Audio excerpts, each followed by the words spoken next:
Yeah, I grew up playing sports my entire life. Three-sport athlete in high school.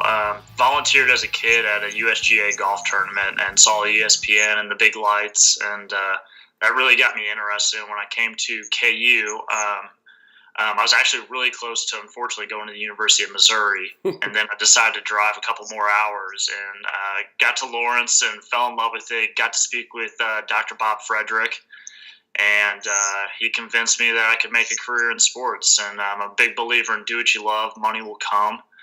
And so got to KU, worked actually for the football team. I worked for Mark Mangino, and I was actually Bill Young, specifically the defensive coordinator. Had a great time with that. Got to experience seeing all the Big 12 schools. Made me realize I didn't want to be a coach. Necessarily, just with the volatility of everything comes with being a coach, but it gave me my first taste of sports and the work ethic and the demands of it. But while I was a junior, actually, the U.S. Senior Open was in Hutchinson, Kansas at Prairie Dunes, and I did an internship for that my junior year, and that company that ran that was called Bruno Event Team. They're based out of Birmingham, Alabama. And my senior year, I did another internship for them at Whistling Straits up in Wisconsin. And from there, kind of latched on to Bruno Event Team a little bit. I had a short stint with the St. Louis Cardinals, which was an incredible experience. It was a dream come true being from the St. Louis area. But it also made me realize how difficult it is to move up in professional sports. So when I had the opportunity to go with Bruno Event Team, I jumped on the chance to move down to Birmingham, Alabama, and I haven't left the state since.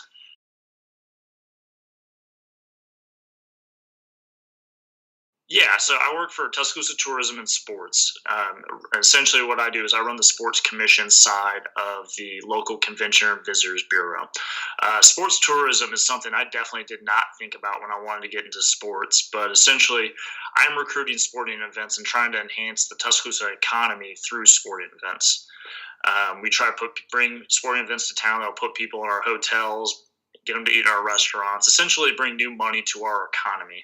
And so that's everything from recruiting youth travel sports, from the soccer, basketball, baseball, softball, up to working with national governing bodies, the NCAA and whatnot, to recruit bigger events.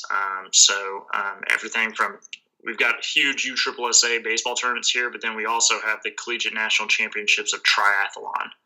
So it's a wide array of things. We'll work with the university on different NCAA bids they may put in. We try to help them out as any way they can, although they're pretty self-sufficient.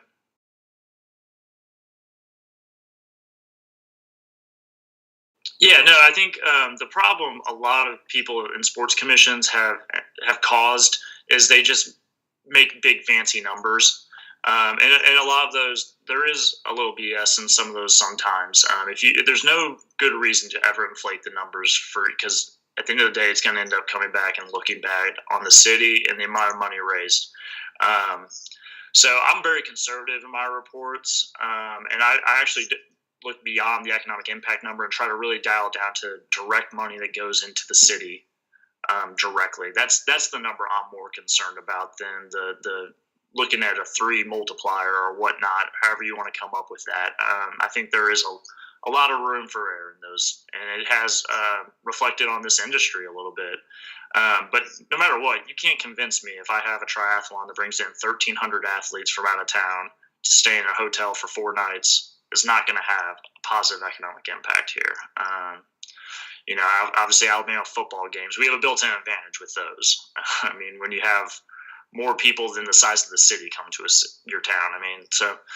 I'm a big believer in sports tourism. I do believe it is a great economic tool for people's economy. I am not necessarily a believer in if you build it, they will come. I think there's a lot of people, there's a facilities arms race right now that a lot of cities need to really look hard at their feasibility studies and to really determine whether or not that's the right thing. I think Lawrence is a prime example with the basketball complex that they built. I think they've done really well with it, but I know there's been also a lot of controversy with it being a university / city county funded facility. So you got to look at who's funding it, what their intentions are. A lot of times when you do build these facilities, if the city's funding it, then the community better be using it. Well, now all of a sudden it's not really a sports tourism tool necessarily. You only get X amount of dates. So it's a fine line with a lot of those things.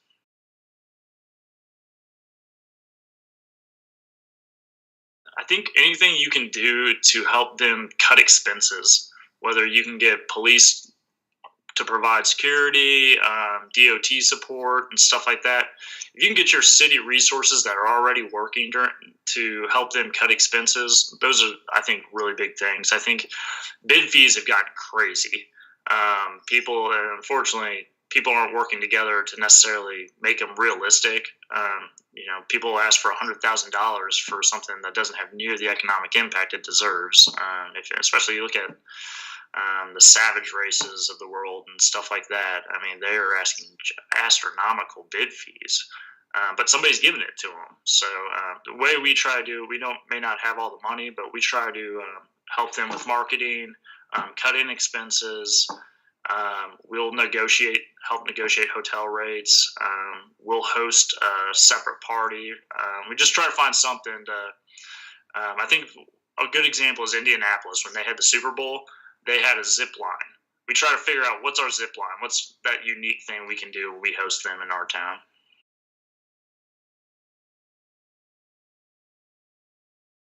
Sure, I think being self-driven, you're not, at least for me, I mean, I'm not micromanaged at all. You really need to be able to manage your own time, be self-driven. I think relationship building skills is absolutely monumental.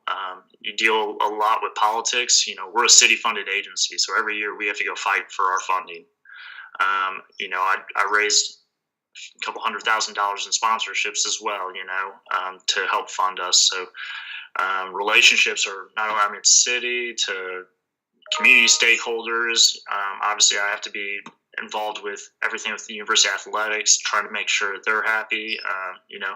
Especially living in a college town, they've got all the pretty toys, and so if I want to use them, I need to play nice at all times, and they're great people, so I enjoy doing that. But relationship building skills is one of the biggest things, and really just being able to present yourself, speak publicly, those types of skills.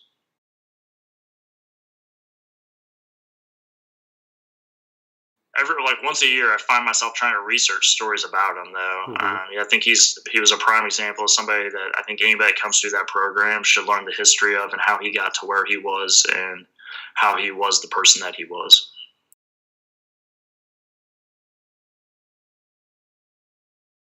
Oh, obviously, Allen Fieldhouse is a decent place to go to and hang out. Had a great time. I had a special relationship with the football. I got to work for the team as we came about the glory years. I was at the Fort Worth Bowl. I just missed the Tangerine Bowl. And then, of course, I left right before the Orange Bowl. That was smart of me. But, I'll never forget, I lived on Mississippi Street, so I could hit a pitching wedge over to the stadium, but having to walk all the way to Robinson from there, I have lots of fond January and February memories. I bartended out at Alvamar for free golf. Had a lot of good times out at Alvamar. Darts at the wheel. I actually got to come back to Lawrence for St. Patty's Day this past year because I had a friend getting married in Kansas City, and it's the first time I got to show my wife Lawrence and everything. And she holds it against me that I haven't taken her to a basketball game yet, and it's fair. But it's just great seeing it. I mean, it's unbelievable how it's even evolved since I've left. Mass Street's totally different. There's a few staples that were still there, but there's a lot of new stuff in Mass Street, including hotels and whatnot. I mean, I know sports tourism's a thing in Lawrence as well.